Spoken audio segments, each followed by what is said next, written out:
this out. So it's like I was talking, so I'll say Yeah. But and I'll just say it.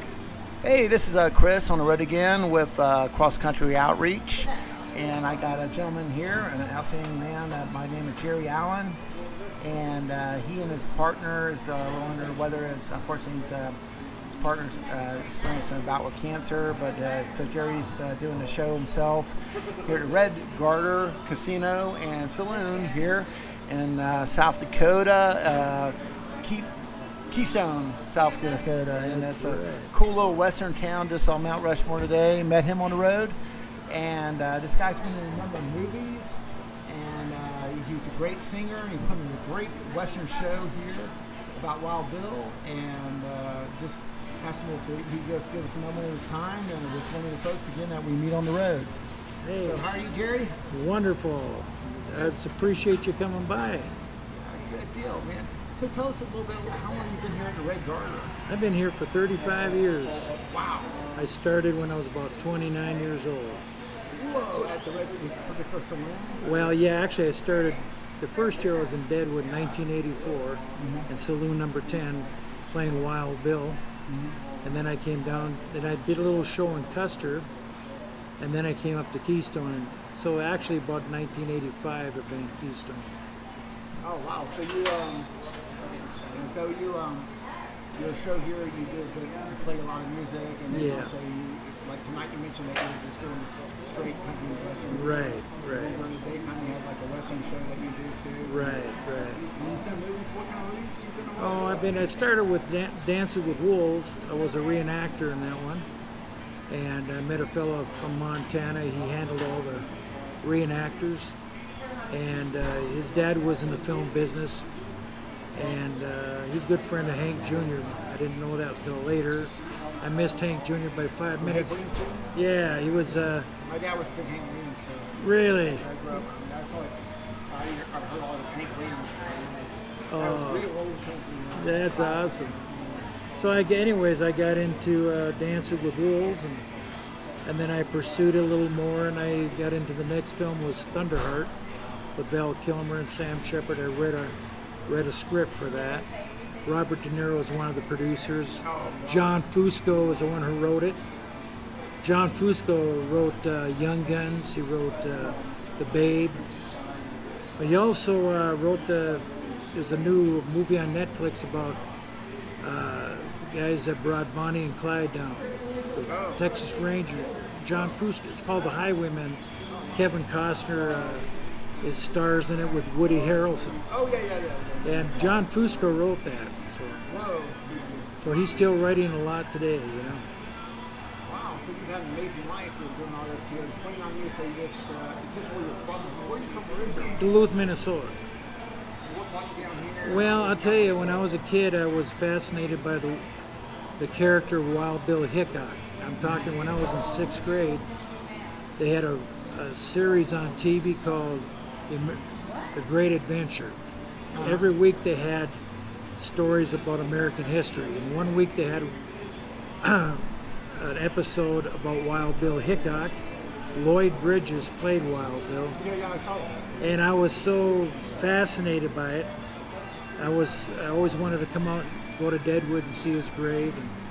And I always fantasized of playing Wild Bill, and I did.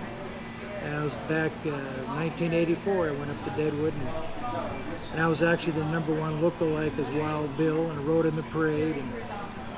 And ever since, I've been fascinated with the West. Oh, it's just like the show I saw earlier today here with Jerry. You did Wild Bill reenactment, and it was just amazing. And Well, thank you. To see that kind of thing. Well, it's good to keep American history alive. So when I first started, you know, everybody knew of Wild Bill, everybody knew of John Wayne and Clint Eastwood. Yeah. Now you ask kids, they don't even know who John Wayne is anymore. No. So it's good to keep Americana history alive. The thing about Westerns to me is that there's always that kind of that morality. There's that one point, everything's slow moving. We kind of get that one point across. The whole movie is a certain, it's real. It seems Right. so, it's not so complicated. Exactly. Nobody's on their, nowadays everybody's on their iPads or their phones, you could be doing a show and singing, and they'll be on there texting somebody. Yeah. And I remember when as a child, I'd create my own events to occupy myself. I'd pretend, I'd act out movies. When I was by myself, my father died when I was young. My mother was a school teacher, so I kind of invented my own entertainment. And I had a reel-to-reel tape recorder, and I'd make up stories, and I'd do all the sound effects. I was taken after Star Trek. That was a big show at the time when I was on TV at the time.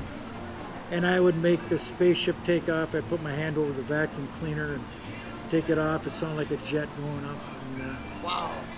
so I mean, but see, it was more creative. People pursued more creative outlets. Yeah. I get that.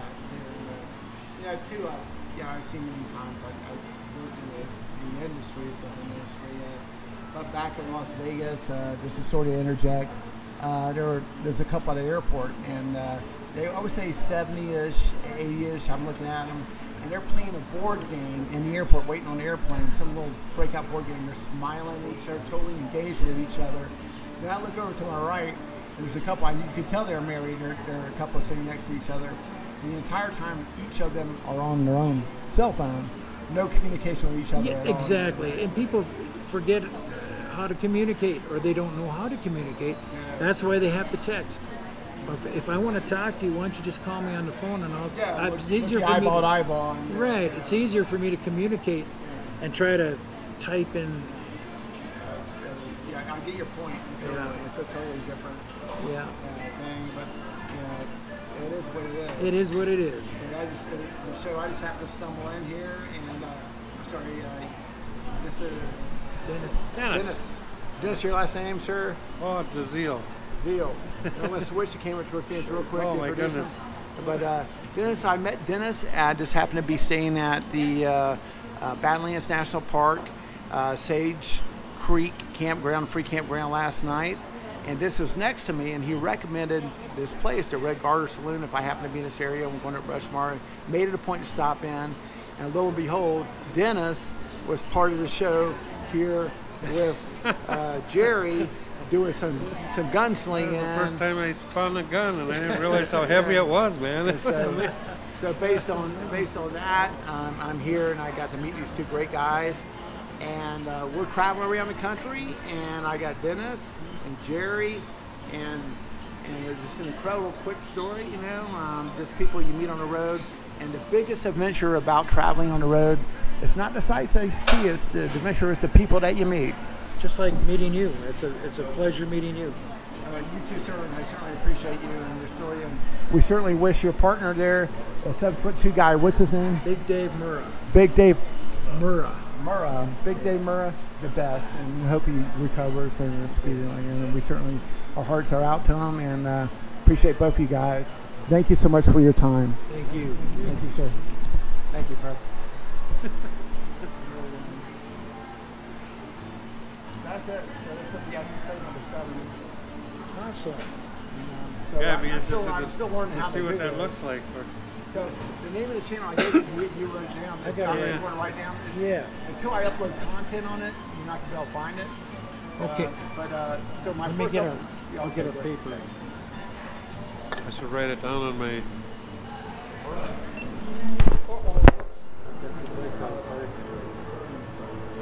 Yeah, those things are so lightweight, man. Tell us. So on the road, I'll use the. Was this?